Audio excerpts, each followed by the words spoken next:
Xolani ke mntana kaGwala kwibhekiswe media ke silana ke insizwe kaGadebe izokhuluma ngodaba lama truck ukuthi impela ibesebenza kwikhampani la kade ihlukunyezwa khona.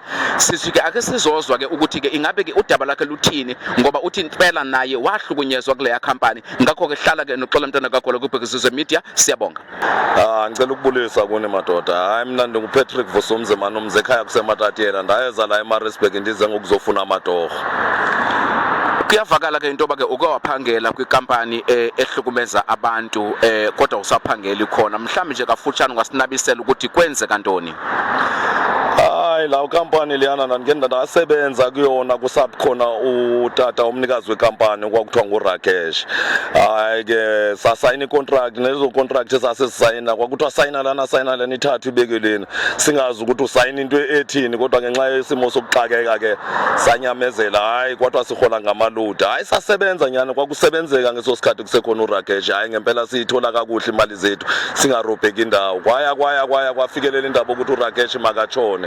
Ithe maketshonile uRakesh ngeva ukuthi amamandiya baxabana bodwa umtshana kaRakesh. Lo mtshana kaRakesh kusho ukuthi kahle wayeyilokhuzana wayeyimanager kule company lena.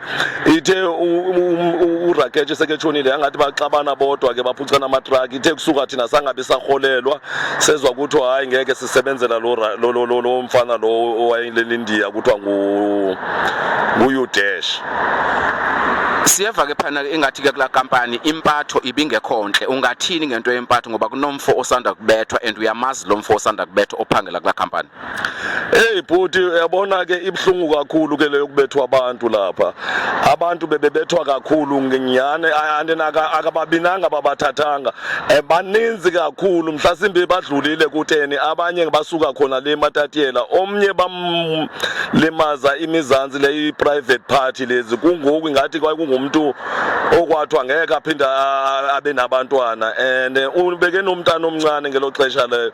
Ndikuxelela kungoku sazama ukuthi sihlangane abantu baseMatatiyela lana simthatha ukuthi makagoduke ngoba beyisekedlana semigqomeni sekengathi akanangqondo. Baqale bambetha baqeda bamncenga bamnikeza ukudla kwabo ukuthiwa ibhuranyana. Ndiyazi yini lento le kuthiwa ibhuranyana lokho bamdlisa yona baphinde bangathi bamphindisele emsebenzini ekuhambeni kwexesha tata. Hayi bamxotha emsebenzini. Hayi ke kwaphela kanjalo sazama ukuthi masimthathe simgoduse simse eMatatiyela. Nangoku aphe khona nje useMatatiyela nomnye futhi owaphinde wabethwa andazi ke yena wayibethelwa ukuthi na wayenxilile wafika emsebenzini enxilile instead of ukuthi bamxothe basuke bambetha notata wayemdala ukuthiwa ngutata uLuthuli. Utata wayesebenza nabo bengekaza esebenza notata bakhe lo bavula nazi ikampani besebenza naye bambetha bamphula ingalo. Into ebhlungu mabehamba beyoreporta lapha epolice station la epolice station le kuthiwa makabaye kuyona eseduze amaphoyisa lapho baloko befika nabona laba bantu abashayiwe baye lapha banyuka amaphoyisa baye phezulu lapha bahlika sebenikeza umuntu imali ukuthi hayi bathi bayaxolisa. Kubhlungu kakhulu tata ibhlungu indaba enziwa ngalamandiya lana akayedwanga bakunokuvela nje ukuthi iyaphuma nje ukuthi abantu babebethwa ngalamandiya mabake bavele balimela abaninzi. Ngoku ke kuvakala ke ingathi ke kunento yonto ke kube nokubribe kwabantu xa belinyaziwe njengalomfo obethiwe kunemali akanikezwe yona into kokubani angayivuli icase ukubalisela uba benze njalo ngenyani.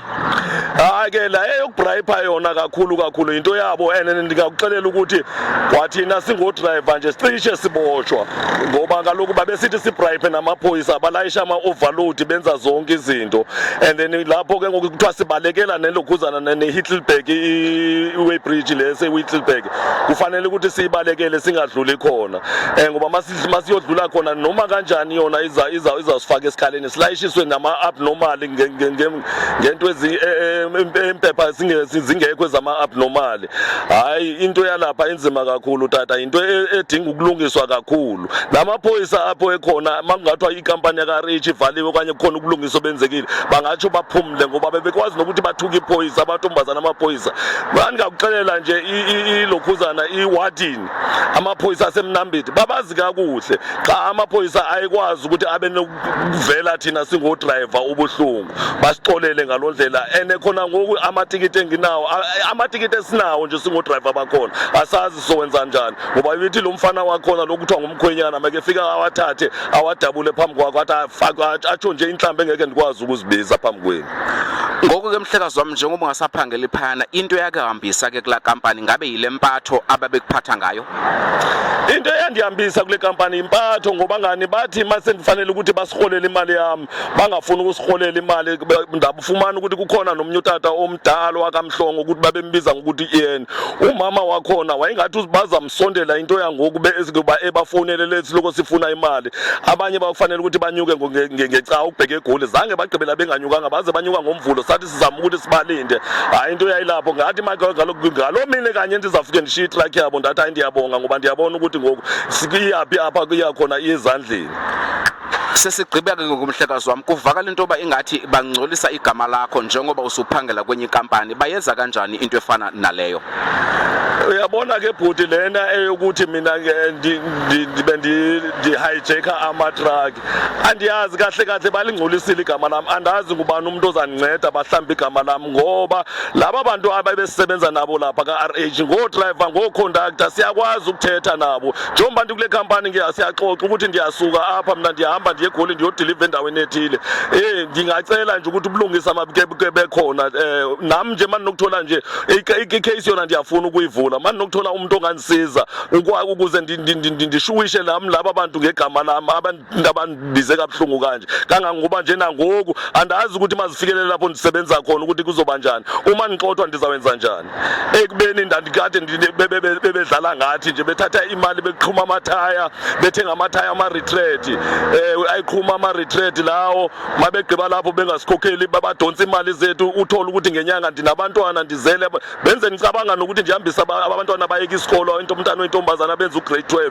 nongumfana ngesimo sokuthi imali ndandingenayo ndisebenza inyanga yonke ndihola u-4,000 ndisikuthiwa ithathwe imali ithathelwe indaba zokuthi kuqhuma amathaya lo mathaya kungeyona